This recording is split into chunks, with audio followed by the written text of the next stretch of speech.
Tonight on Newswatch 18, bad grades will get anybody down, so take a look at why you might get better grades if you go Greek. Iowa State dedicated the Biorenewable Complex last Friday. This complex will give the university a leading edge on biorenewable research and developments.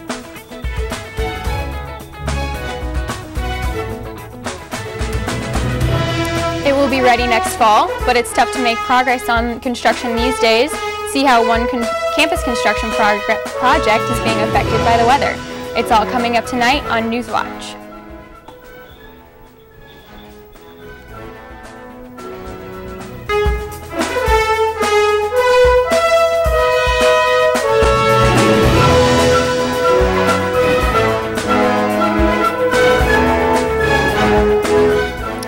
Good evening and thanks for joining us.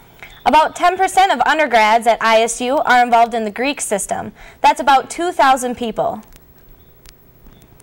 Most people think Greeks have a party lifestyle and their grades may suffer, but a recent report shows differently. ISU TV's Drew Norton has the story. Have an advantage when it comes to academics? According to the Office of Greek Affairs, the statistics show that they might. The average GPA for the Iowa State student body is 2.97. The all-Greek average is slightly higher with a 3.0. Acacia was the top fraternity with a 3.32. Sam Behrens, a sophomore member of Acacia, describes how funding resources are available in his chapter. Our chapter will provide a tutor for anyone who is falling behind in the class. The house will pay for it, so it'll be free for the student. Another thing is we've got a scholarship plan where, if you're falling behind and you don't want to get a tutor and you just want to, be with someone in the house, will be someone in the house in the same major or something that can help you out, who's gone through the same classes, same coursework, and can really help you out. The Greek community makes up 11% of the student population on Iowa State's campus. Support, resources, and funding may be a few reasons why the average GPA of the Greek community is slightly higher than the rest of the student body. Ryan Davidson is a senior member of Kappa Alpha Theta. Davidson is the Vice President of Scholarship for the Collegiate Panhellenic Council. Davidson shares why she thinks the Greek community might have stronger grades. The bond and brothership or sisterhood with a lot of people, and you're not just accountable for yourself, you're accountable for the rest of your organization. How well you do affects the entire outcome of how well your house will do. So I think there's that extra incentive for people to work hard. I'm Drew Norton, reporting for Newswatch, ISU TV. Thanks, Drew. On Tuesday, September 21st and Wednesday, September 22nd, the engineering and the business and LAS career fairs were held. More than 3,000 students attended the engineer career fair on Tuesday, which had around 200 employers. Wednesday's LAS and business career fair featured certain students and employers. Some companies from this year's career fair are even holding interviews today. Updates to the ISU Rec Center have been going on for a while. They're right on track, but only one thing is slowing them down, and it's rain. I saw the masons out here the other day. They were huddled under the new track, waiting for the rain to stop so they could get back to putting brick up. And there's definitely an attitude, there's definitely an attitude that they want to keep on working and keep this project going. Updates to the center include a complete renovation of the interior and exterior of State Gym. The gym is also getting an addition, and there will be a skywalk built between the gym and Beyer Hall. Tune in Sunday night to see what else ISU TV's Josh Larson learned about the rec renovations.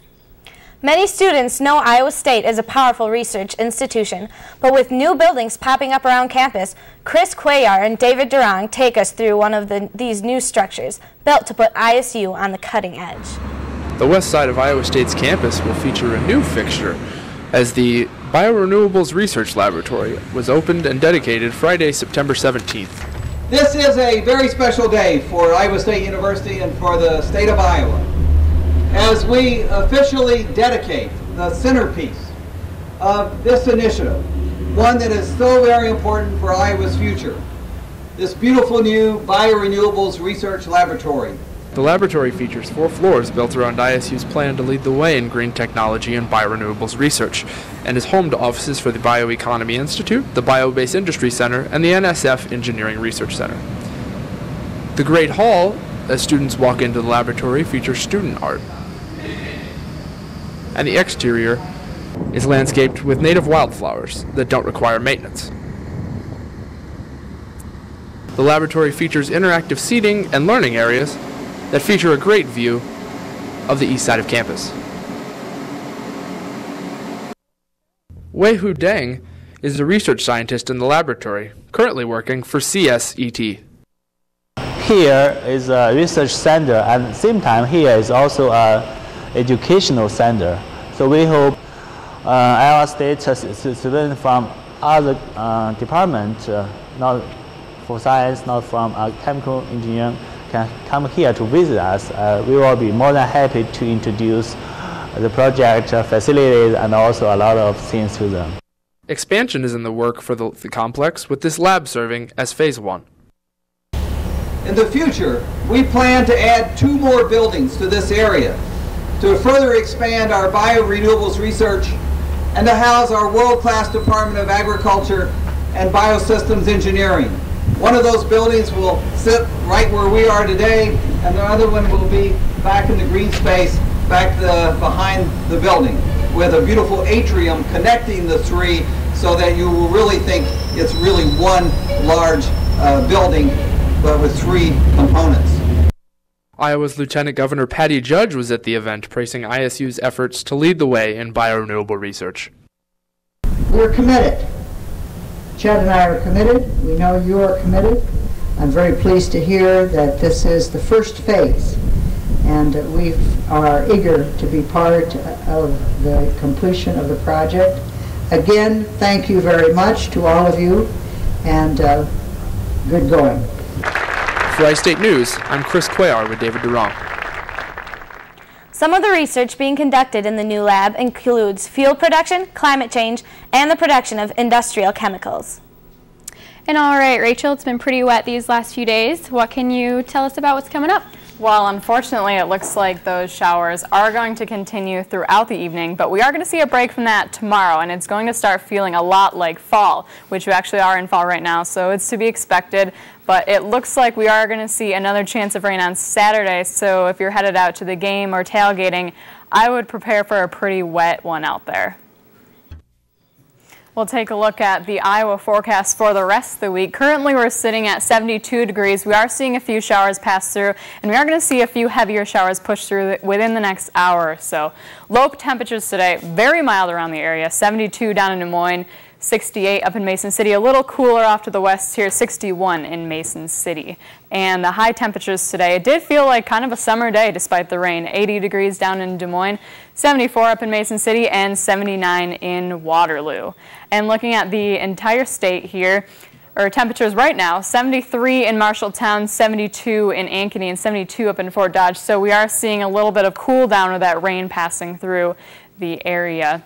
Looking at temperatures around the state, you can see here, there's a cold front sitting right here. We're going to see that area, or the area of colder air push into our region by later tonight. And looking at temperatures around the Midwest, you can really see where the cold front is here, 61 up in Minneapolis and 80 degrees down in Kansas City. So you can see the big temperature change there.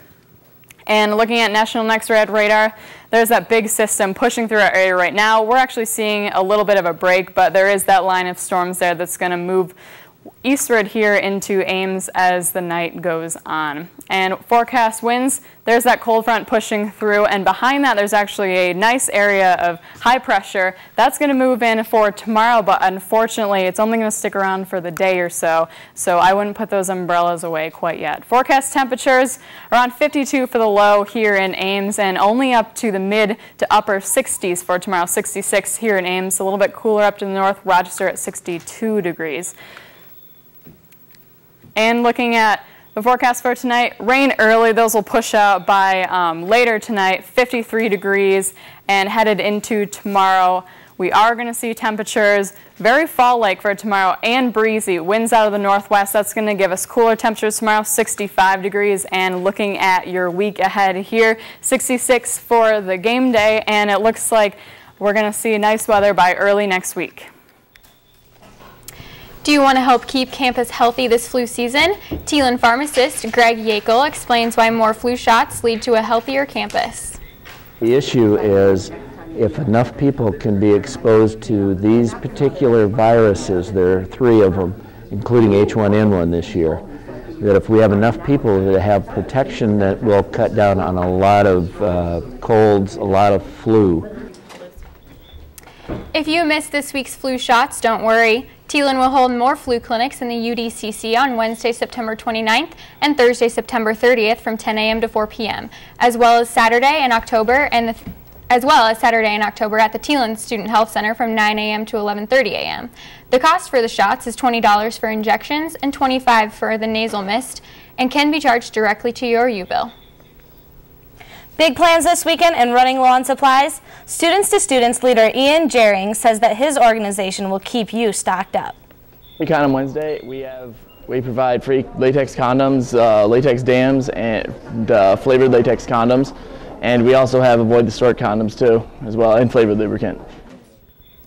Just so there aren't any misconceptions, ISU student group Students to Students have a booth in UDCC every Wednesday. For more information on the event or on how to join the group, students can find the group on the Student Health Center website. Next up in sports, see how volleyball team's been doing. And learn what the Cyclone football team has to look forward to this weekend. You're watching Newswatch. And welcome back to Newswatch. The number 10 Cyclones volleyball team picked up another win last night. Iowa State defeated Baylor 3-1 down in Waco. The Cyclones got off to a slow start, dropping the first set 21-25, but they never dropped another set, and on the night went on to the victory. Caitlin Mahoney recorded a career-high 19 digs in the match, and the win last night was Iowa State's 11th straight road win and improved their record to 9-2 overall. Iowa State's next match will be this Saturday at Ames High School against Oklahoma. First serve is scheduled for 2 p.m. And Iowa State fans can now start purchasing tickets for the Iowa State versus Creighton men's basketball game at Wells Fargo Arena. The game will be November 12th down in Des Moines, and Iowa State will face off against former coach Greg McDermott. This game will mark the first time the Iowa State men's basketball program will go against a former coach. Tickets for the game will range from $10 to $35, and fans can purchase tickets at the Wells Fargo Arena box office or one of the 12 Dolls food stores in Des Moines. All right. Thanks for joining us. Thanks, Jen. We'll be back Sunday night at 7. Good night.